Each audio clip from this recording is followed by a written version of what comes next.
नमस्कार, मैं हूं अवनीश आशुतोष। आपका बहुत बहुत स्वागत है हमारे खास कार्यक्रम छू लो आसमान में।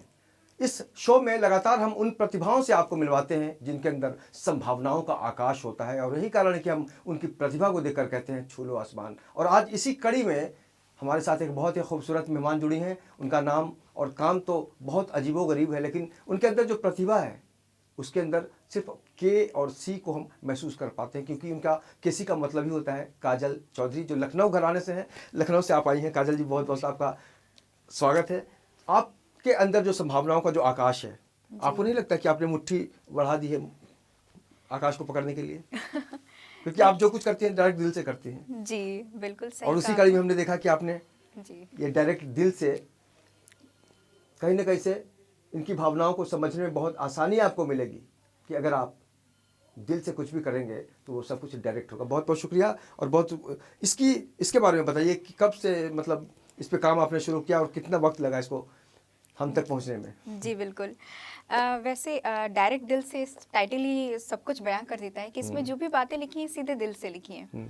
तो बचपन से मुझे कविताएं लिखने का शौक था। जी। कुछ कुछ लिखती रहती थी, नोट्स में, डायरी में, कभी कुछ लिख दिया।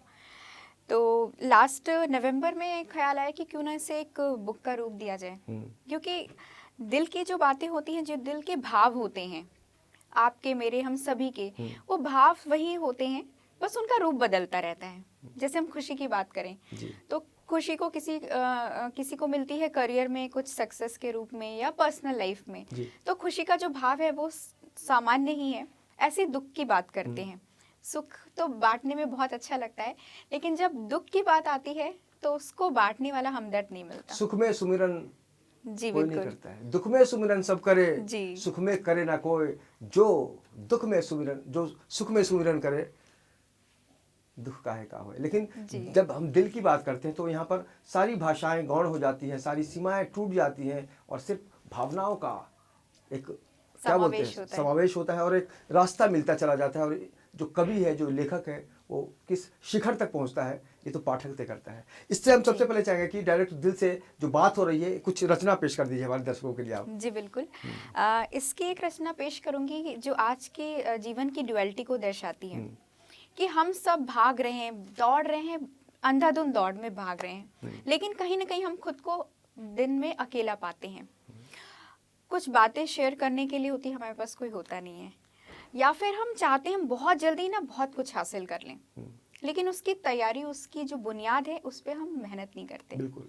और कहीं ना कहीं हम जब असफल होते हैं तो वो असफलता की जो चोट है ना, हमारे सीधे दिल में लगती है। तो मेरी जो ये कविता है जो मैं अभी आपके सामने पेश करने वाली हूँ, उसका शीर्षक है उल्फतें। उल्फतें। कि हम सभी के जीवन में उल्फतें हैं इतनी उल्फतें पर फुर्सतें ही नहीं। वाह। है इतनी उल्फतें पर फुर्सतें ही नहीं, है भरपूर भाग दौड़ पर कसरतें ही नहीं। वाह वाह वाह।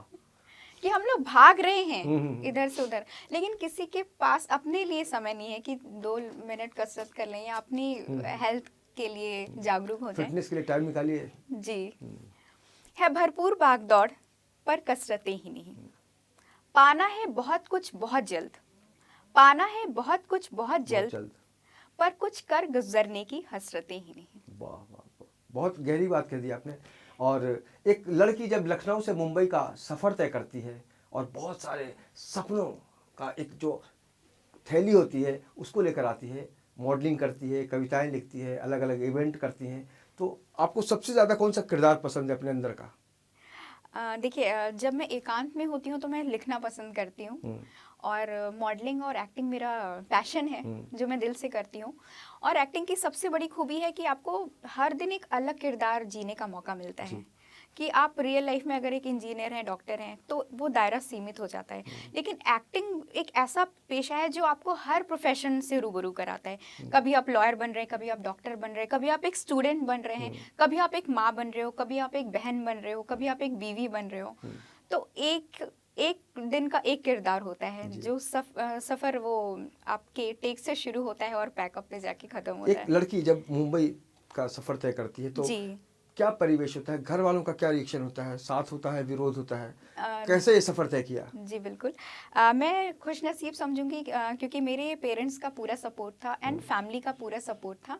और मैं सारे पेरेंट्स को यही कहना चाहूँगी कि जब आपका बच्चा एक सपना लेके अपने शहर को, अपने लोगों को छोड़ के मुंबई तक आए, तो उसका ज़रूर साथ दीजिए, क्योंकि आपका जो प्यार और साथ है वही उसको बलवान बनाएगा। क्योंकि यहाँ पे आके एक सबसे जो गूढ़ सच है वो है अकेलापन, कि आप भाग रहे हैं, ऑडिशंस में जा रहे हैं, बहुत सारे रिजेक्शंस फेस करने पड़े हैं, अनसर्टेनिटी भरी पड़ी है। तो जब आप घर लौट के आते हो, आप अपने घर वालों से बात करते हो, उनसे अपनी बातें शेयर करते हो, तो कहीं ना कहीं आपका एक वो बिलीफ है वो स्ट्रांग होता जाता है, आप अपने आप को अकेला नहीं पाते हो, तो डिस्ट्रैक्ट होने की संभावनाएं बहुत कम होती हैं। तो यहाँ पे चलना ये एक ऐसी पगडंडी है जो बहुत ही पतली है, इधर भी गहराई है और इधर भी खाई है। तो वो पगडंडी पे चलने के लिए आपकी वो जो डंडी है वो आपके फ्रेंड्स, आपकी फैमिली, आपके पूरा एक सपोर्ट सिस्टम है जो आपको बल देता है आगे बढ़ने के लिए। ये तो बहुत लंबी चौड़ी बात कर दी आपने। जी बिल्कुल। ये बताइए, कट टू कट बताइए कि आप सब कुछ ठीक ठाक है? जी। तकलीफ भी जो होती है ना शहर में, एक जब नया नया सब कुछ नया होता है, अनजान गलियां होती हैं, जब नए लोग होते हैं, उस बीच के मतलब कभी कोई तकलीफ हुई आपको अकेले का, जिस तरह से आप? देखिए, ये है एक दौड़ है जिसमें सब भाग रहे हैं, और छोर नहीं पता। तो जब आप नए नए आते हो तो आपको लोगों के बारे में नहीं पता होता है, जगह के बारे में नहीं पता होता, हम कहाँ से शुरुआत करें ये नहीं पता होता।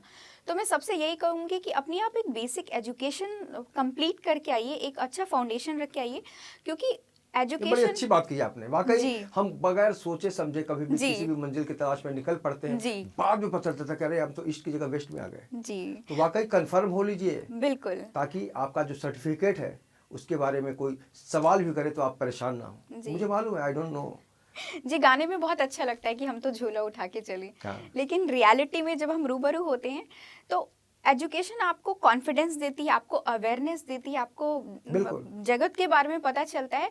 तो वो सही गलत की जो सीमा है वो आप बहुत चुटकियों में पता कर लेते हो। आप बहुत इमेच्योर होते हो, एजुकेटेड नहीं होते हो, तो क्या होता है कि आपको पता ही नहीं होता है। तो जितनी आप अपना बेस स्ट्रॉन्ग करके आएंगे, एंड अगर आप वेल एजुकेटेड है, जैसे मैं इंजीनियर भी हूँ, तो मैंने जॉब भी कर रखी है, तो उसने मुझे बहुत ही एक वाइड एक्सपोजर दिया लोगों से इंटरेक्ट करने का, अलग अलग जगह पे जाने का। तो वो एक कॉन्फिडेंस होता है, plus you have a backup. अगर और क्या क्या शौक है काजल के? जी, मुझे डांस करना अच्छा लगता है और मैं एक फिटनेस फ्रीक हूँ। तो फिटनेस में मैं नई नई जो चीज़ें होती हैं, क्या चल रहा है अभी, तो वो आपके घर आके कुछ खाने पीने को अच्छा नहीं मिलेगा लगता है। आप बोलेंगे भाई मैं तो फिटनेस फंडा का ख्याल रखती हूँ। जी, टेस्ट भी आपको मिलेगा, और खाना वाना बनाती कि नहीं आप? जी बिल्कुल, मैं खुद ही बनाती हूँ, और टेस्ट के साथ साथ आपको हेल्थ भी मिलेगी। तो वाकई एक लड़की जब एक नए सफ़र पर निकलती है और उसके हाथ में किताब आ जाती है, प्रकाशित होके, उसके बाद उसको बहुत सारे इवेंट्स मिलते हैं, मॉडलिंग करती है, वो एक्टिंग करती है, डांस करती है, अगला कदम क्या होगा आपका? फिलहाल क्योंकि मैं राइटर भी हूँ, तो मैं मल्टीपल स्क्रिप्ट्स पे काम कर रही हूँ, एक वेब सीरीज लिख रही हूँ और एक मूवी की स्क्रिप्ट पे भी काम कर रही हूँ। हीरोइन कब बनेंगी आप? जब भी मौका मिलेगा। और किस तरह की इमेज चाहती हैं? जैसे राइटर में तो जी जी जी राइटिंग की बात नहीं करेंगे, बतौर कलाकार इमेज किस तरह की कल्पना की है? जी देखिए, आज के जो एक काजोल को हमने देखा इंडस्ट्री में, दूसरी काजल आप हैं। जी बिल्कुल। देखिए, जो अभी एक अंधी दौड़ चल रही है कि अपने आप को स्टैब्लिश करने की, हम बात करें तो मीडिया को व्यूज़ चाहिए, व्यूअर्स चाहिए, फॉलोअर्स चाहिए, तो उसमें एज अ एक्टर अपनी जगह में बनाना एक बहुत ही चैलेंजिंग काम होता है कि आप, तो उसके लिए आपको बहुत ही सेलेक्टिव रोल्स निभाने पड़ते हैं, किरदार निभाने पड़ते हैं, जिसमें एज अ पोटेंशियल बहुत हो किरदार निभाने के लिए, ना कि सिर्फ एक आप ऑब्जेक्ट बन के, जस्ट एक शो पीस बन के चले जाओ। तो मेरा भी वही सिलेक्शन रहता है, चुनाव रहता है। मैं कहीं पे भी जाती हूँ तो मैं किरदार को समझती हूँ, उसको जीती हूँ, फिर फील करती हूँ कि हाँ, इसमें वो पोटेंशियल है कि मैं बहुत सारे इमोशंस शो कर सकती हूँ, बिना बोले भी बहुत शो कर सकती हूँ। डायलॉग्स तो हैं ही हैं, लेकिन जब एक आपको कैरेक्टर का पूरा ग्राफ पता होता है तो it becomes very easy for an actor to portrait on screen. तो मैं हमेशा वो जर्नी को एनालाइज करती हूँ कि हाँ, वो कैरेक्टर की जो जर्नी है वो कहाँ से शुरू होकर कहाँ खत्म हो रही है, या वो सिर्फ एक आके और चली गई, लेकिन उसने क्या इम्पैक्ट छोड़ा। अगर उसने इम्पैक्ट छोड़ा तो मैं ज़रूर निभाती हूँ उसको। अब ये बताइए, इमेज एक इमेज भी होती है कि मैं जी। रेखा बनूंगी, मैं मीना जी। कुमारी बनूंगी। जी। किसी ने बोला आपको या फिर आपने सोचा कि मैं कुछ इस टाइप से भी बनूं? देखिए लोग मुझे कहते हैं, अब ये आपके व्यूअर्स बताएंगे कि कितना सही है, कहते हैं कि आपकी शक्ल दिया मिर्जा से मिलती है। तो वाह। एक दिया मिर्जा की रूप एक झलक मिलती है, अमीषा पटेल की मिलती है, जरीना वहाब जी एक पुरानी अदाकारा हैं, उनकी झलक भी मिलती है। मेरे जो आइडल हैं एक्टर, वो हैं सुचित्रा सेन जी। उनकी जो मैंने एक्टिंग देखी है, वो मतलब वो खामोश भी रहती हैं तो इतना कुछ बयां कर जाती हैं कि बहुत कुछ होता है। आंखों में जी। समंदर होता है भावनाओं जी। का, बस जी। समझने की जरूरत है। जी। और मन की आंखों से तो आप दुनिया के किसी कोने में भी दस्तक दे सकते हैं। जी बिल्कुल। ये बताइए कि इसको लिखने में कितना वक्त लगा आपको, इस बुक को लिखने में? इसको लगभग मुझे 6 महीने लगे। 6 महीने लगे तो बहुत 6 महीने लगे। जल्दबाजी हो गई। तो बड़ी बड़ी फिल्में बनती 14 साल लग जाते हैं, कई बार 10-12 साल लग जाते हैं। जी। और इसकी शुरुआत कहाँ से शुरू की थी आपने? लखनऊ से लिखना शुरू किया था? ये संग्रह जो है, इतनी जी। कितनी कहानियां हैं इसके अंदर? ये इसमें कविताएं, सॉरी। ये काव्य संग्रह है। इसमें लगभग 35 पोइट्रीज हैं। अच्छा। अलग अलग की हैं। अगर मैं बात करूं तो एक जज्बा पोएम है जो बहुत ही वीर रस से भरी और ओजवादी कविता है। फिर एक है अंधेरा। अंधेरा एक ऐसी लड़की की कहानी है जो देख नहीं सकती, वो सिर्फ अंधेरा देख सकती है, और वो कैसे, उसके लिए एक जीवन कैसा होता है, एक दिन कैसा होता है, तो उसको मैंने अंधेरा का रूप दिया है। देन एक कविता है जिसको मैं विमेन एम्पावरमेंट बिल्कुल नहीं बोलूँगी, मैं बोलूँगी मैन अवेकनिंग। वाह। क्योंकि हमें विमेन एम्पावरमेंट की ज़रूरत नहीं है, नारी शक्ति तो अपने आप में एक शक्ति है, हमें उसे एम्पावर करने की ज़रूरत नहीं है, बस एक मैन अवेकनिंग चाहिए कि हमें वो एहसास चाहिए, सब में वो एहसास चाहिए कि यस वो भी कुछ है। तो और वाकई एक नारी बहुत कुछ कर सकती है, लेकिन आज नारी की स्थितियों को देखकर तकलीफ तब होती है जब इतने बड़े देश में उसके साथ अत्याचार होता है, शोषण होता है। बाकी जो महिलाओं की खबर सुनती हैं कि कैसा लगता है आपको? जी, एक कविता मैंने उस पर भी लिखी है कि अगर हमारे समाज में हम देखें, अगर कोई भी अपराध होता है, अत्याचार होता है, तो सबसे पहले उंगली महिला पर ही उठाई जाती है कि तुम्हें उस समय नहीं जाना चाहिए था, ऐसे कपड़े नहीं पहनने चाहिए थे। तो ये जो सोच है, हमें इसी को बदलना है। अगर हम ये बदल दें तो किसी पुलिस या किसी कानून की जरूरत ना पड़े, क्योंकि जो है कि हम लोग एक सोसाइटी का पार्ट ही हैं। और चिराग तले अंधेरा वाली कहावत चरितार्थ करने की कोशिश है। चिराग तले अंधेरा होता है और उसको चुटकियों में आप दूर कर सकते हैं। बस दिए को थोड़ा उठा लीजिए ताकि दुनिया को भी रोशनी मिले और आपका भी मार्ग प्रशस्त हो। तो काजोल ने जिस तरह से यात्रा की है, कितने साल हो गए मुंबई में आपको आके? जी मुझे 2 साल। 2 साल में जिसने अलग अलग प्रोजेक्ट्स कर लिए हैं, एक पुस्तक आ गई है डायरेक्ट दिल से, उसके बाद जो उसका सफ़र होगा उसकी कल्पना आप कर सकते हैं। और हम निश्चित रूप से कह सकते हैं कि वाकई काजल का जो सफ़र है उसके बारे में याद आता है एक पुराना शेर कि ज़िंदगी की असली उड़ान अभी बाकी है, अपने इरादों का इम्तहान अभी बाकी है, अभी तो नापी है मुट्ठी भर ज़मीन, सारा आसमान अभी बाकी है। तो आपको बहुत बहुत शुभकामनाएं, और हम ये दुआ करेंगे कि आपने जो ख्वाब लखनऊ से मुंबई के बीच देखा है उसमें लगातार आपको सफलता मिले, कामयाबी मिले, बहुत सारा माल मिले आपको, और इस तरह की लगातार पुस्तकें आती रही। बहुत बहुत शुक्रिया आपका। बिल्कुल।